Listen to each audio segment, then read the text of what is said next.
मराठवाड्यामध्ये मराठा आरक्षणाचा फटका बसला असं म्हटलेलं आहे अजित पवारांनी। मराठा आरक्षणाच्या वादामुळे पडलो असं समजायचं कारण नाही असं भुजबळांचं म्हणणं आहे। विदर्भात वाद नव्हता तरी देखील उमेदवार पडले असं देखील पुढे भुजबळांनी म्हटलं।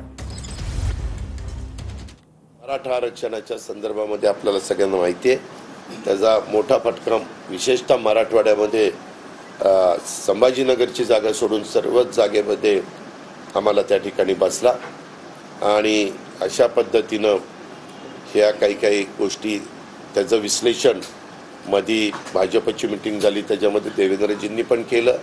आमची मीटिंग त्याच्या आधी झाली मुंबईमध्ये त्यावेळेस आम्ही पण त्याच्यामध्ये आमच्या आमदारांच्याकडनं पण समजून घेतलं। आम्हालाही जे वाटतं ते तिथं सांगण्याचा प्रयत्न केला।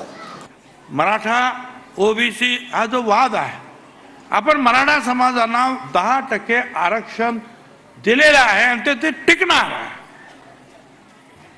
पण असं असताना जर काही मागण्या जर होत असतील तर त्यांना समजून सांगितलं पाहिजे।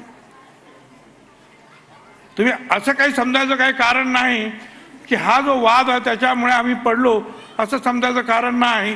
कारण विदर्भात काही तो वाद नव्हता, तिथे सुद्धा जे आहेत खासदार आपले उमेदवार पडले।